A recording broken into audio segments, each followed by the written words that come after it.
అండి, అందరికీ నమస్కారం. మరి రేపే ప్రబోధిని ఏకాదశి. మరి ఈ ప్రబోధిని ఏకాదశి ప్రాముఖ్యత ఏమిటి? ఈరోజు ఉపవాసం ఉన్నవారికి ఎలాంటి లాభం చేకూరుతుంది? అలాగే ప్రబోధిని ఏకాదశి యొక్క పురాణ కథ ఏమిటి? ఇలాంటి ఎన్నో విషయాలని మనం ఈ వీడియోలో తెలుసుకుందాం. మరి ఆఖరి వరకు కూడా స్కిప్ చేయకుండా చూడండి. అలాగే లైక్ బటన్ క్లిక్ చేయండి. మరి ఫస్ట్ టైం కనుక మన ఛానల్ని చూస్తుంటే ప్లీజ్ సబ్స్క్రైబ్ చేసుకోండి. ఇక మనకి నెలకి 2 ఏకాదశులు వస్తాయి కదండి. మరి 12 నెలలు 24 ఏకాదశులు మనకి వస్తూ ఉంటాయి. ఈ 24 ఏకాదశుల్లో కూడా మరి ప్రబోధిని ఏకాదశికి ఎంతో ప్రాముఖ్యత అనేది ఉంది. శాంతాకారం భుజగశయనం పద్మనాభం సురేశం విశ్వాధారం గగనసదృశం మేఘవర్ణం శుభాంగం లక్ష్మీకాంతం కమలనయనం యోగి హృద్యానగమ్యం వందే విష్ణుం భవభయహరం సర్వలోకైకనాథం. మరి భారతీయ హిందూ మత సంప్రదాయాలలో త్రిమూర్తులుగా కొలవబడే 3 దేవుళ్ళు విష్ణువు ఒకరు. అలాగే బ్రహ్మ సృష్టికర్తగా, విష్ణువును సృష్టి పాలకునిగా, శివుణ్ణి సృష్టి నాశకునిగా మనం భావిస్తున్నాం. శ్రీ వైష్ణవ సంప్రదాయంలో విష్ణువు లేదా శ్రీమన్నారాయణుడు సర్వలోకైకనాథుడు, పరబ్రహ్మము, సర్వేశ్వరుడు. మరి శంకరాచార్యుని పంచాయతన విధానాన్ని అనుసరించి స్మార్తుల ప్రకారం విష్ణువు 5 ముఖ్య దేవతల్లో ఒకడు అని చెప్పుకుంటున్నాం. ఇక ప్రబోధిని ఏకాదశి గురించి మన పురాణాలు ఏం చెబుతున్నాయి అంటే, ఈ ప్రబోధిని ఏకాదశి కార్తీక శుద్ధ ఏకాదశి రోజు వస్తుంది. దీనికే బృందావన ఏకాదశి అనే పేరుతో కూడా పిలుస్తారు. మరి ఆషాఢ శుద్ధ ఏకాదశి రోజున పాలకడిలో యోగ నిద్రకు ఉపక్రమించిన శ్రీ మహావిష్ణువు కార్తీక ఏకాదశి రోజున మేల్కొంటాడని పురాణ కథనం. కార్తీక శుద్ధ ఏకాదశికే బోధన ఏకాదశి, దేవ ప్రబోధిని ఏకాదశి, ఉత్తాన ఏకాదశి అనే మరో పేర్లు కూడా ఉన్నాయన్నమాట. ఇక తొలి ఏకాదశి రోజున శయనించిన శ్రీ మహావిష్ణువు ఈ ఏకాదశి రోజున యోగ నిద్ర నుంచి మేల్కొనే రోజు కాబట్టి ఇది ఉత్తాన ఏకాదశి అని అయ్యింది. దీనిని హరిబోధిని ఏకాదశి అని కూడా అంటారు. మరి తొలి ఏకాదశి నాడు ప్రారంభమైన చాతుర్మాస్య వ్రతం ఈ ఏకాదశితో ముగుస్తుంది. మహాభారత యుద్ధంలో భీష్ముడు ఈ ఏకాదశి నాడే అస్త్ర సన్యాసం చేసి అంపశయ్య మీద శయనించాడు. యజ్ఞవల్క్య మహర్షి ఈ రోజునే జన్మించారు.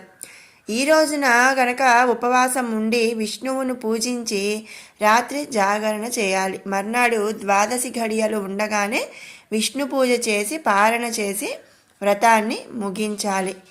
ఇక ఈ ఉత్తాన ఏకాదశి అలాగే ప్రబోధిని ఏకాదశి, ఈ ఏకాదశి యొక్క ప్రత్యేకత. కార్తీక మాసం వచ్చే శుద్ధ ఏకాదశి గురించి బ్రహ్మదేవుడు నారద మహర్షికి మధ్య జరిగిన సంభాషణ స్కాంద పురాణంలో కనిపిస్తుంది. మరి పాపాలను హరించే ఈ ఏకాదశితో 1000 అశ్వమేధ యాగాలు, 100 రాజసూయ యాగాల పుణ్యం లభిస్తుంది. కొండంత పత్తిని చిన్న నిప్పురవ్వ ఎలా కాల్చి బూడిద చేస్తుందో అలాగే ఒక జీవుడు తన 1000 జన్మలలో చేసిన పాపాలను కాల్చివేస్తుంది ఈ ఏకాదశి ఉపవాస వ్రతం. ఈరోజు చిన్న పుణ్యకార్యం చేసినా అది సుమేరు పర్వతానికి సమానమైన పుణ్య ఫలితం ఇస్తుంది. ఈ ఏకాదశి వ్రతం చేసిన వారికి సాధించలేనివి ఏమీ ఉండవని సాక్షాత్తు బ్రహ్మదేవుడే చెప్పారు. ఇక ఉపవాసం ఉన్నవారికి ఎలాంటి లాభం చేకూరుతుంది అనే విషయానికి వస్తే, ఈరోజు ఉపవాసం ఉన్నవారికి ధాన్యం, సంపదలు, ఉన్నత స్థానంతో పాటు పాప పరిహారం కూడా జరుగుతుంది. పుణ్యక్షేత్ర దర్శనాలు, యజ్ఞ యాగాలు, వేదం చదవటం వల్ల కలిగిన పుణ్యానికి 1,000,000 రెట్ల ఫలితం ఈ ఏకాదశి ఉపవాస వ్రతం చేసిన వారికి లభిస్తుందని బ్రహ్మదేవుడు నారద మహర్షితో అన్నారు. ఇక ఈ వ్రతంలో ఒకరికి అన్నదానం చేస్తే సూర్యగ్రహణ సమయంలో పవిత్ర గంగానదీ తీరాన 1,00,00,000 మందికి అన్నదానం చేసినంత ఫలితం. పేదవారికి వస్త్రదానం, పండ్లు ఇస్తే ఈ లోకంలోనే కాక మరణానంతరం పరలోకంలో కూడా సర్వసుఖాలు లభిస్తాయి. కార్తీక శుద్ధ ఏకాదశి రోజున బ్రహ్మాది దేవతలు, యక్షులు, కిన్నెరులు, కింపురుషులు, మహర్షులు, సిద్ధులు, యోగులు తమ కీర్తనలు, భజనలు, హారతులతో పాలకడలలోని శ్రీ మహావిష్ణువును నిద్రలేపుతారు. అందువల్ల ఉత్తాన ఏకాదశి రోజున ఎవరు శ్రీ మహావిష్ణువుకు హారతి ఇస్తారో వారికి అపమృత్యు దోషం తొలగిపోతుందని పురాణాలు తెలియజేస్తున్నాయి.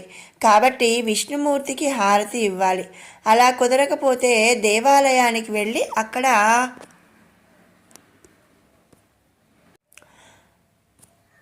స్వామికి ఇచ్చే హారతిని కనులారా చూసిన, హారతి కర్పూరం సమర్పించినా కూడా అపమృత్యు దోష పరిహారం అనేది జరుగుతుంది. ఇక ఈ ప్రబోధిని ఏకాదశి రోజు తులసి పూజ అలాగే తులసి వివాహం అనేది చేస్తూ ఉంటాము. మరి ఈ తులసి వివాహం ఎందుకు అనే విషయం మనం ఇప్పుడు తెలుసుకుందాం. ప్రబోధిని ఏకాదశిని చాలా పెద్ద ఏకాదశిగా భావిస్తాము. మరి కార్తీక మాసం శుక్లపక్షంలో వచ్చే ఈ ఏకాదశిని ఉతాని ఏకాదశి, దేవుత్తాన ఏకాదశి అని కూడా ఇంకొన్ని నామాలు అనేవి ఉన్నాయన్నమాట. మరి విష్ణువు 4 నెలల యోగ నిద్ర నుంచి మేల్కుంటాడు.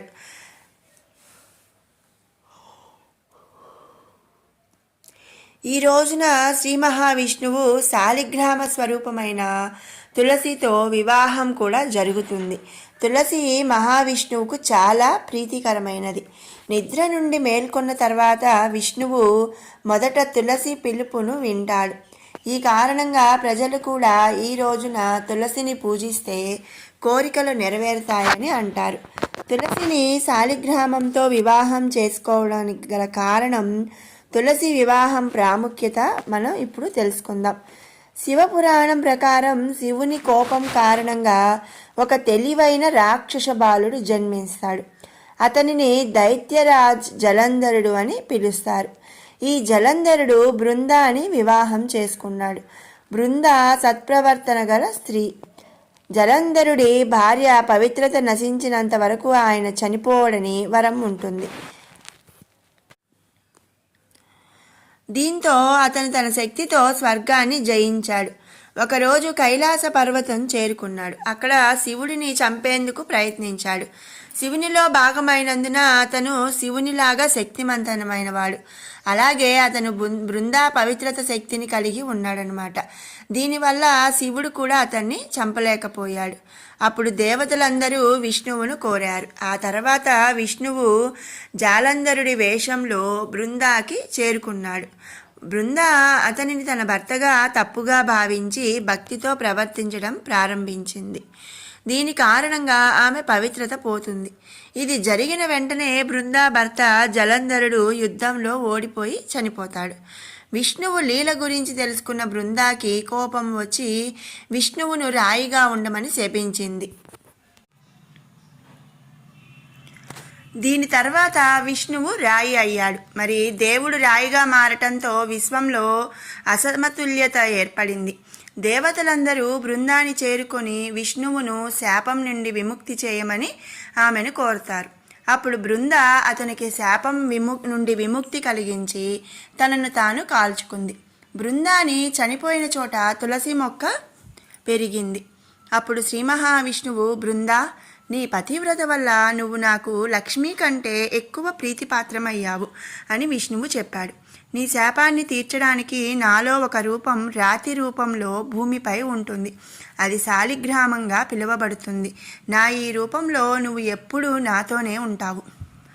తులసి లేకుండా నేను ప్రసాదాన్ని స్వీకరించను అని చెబుతాడు.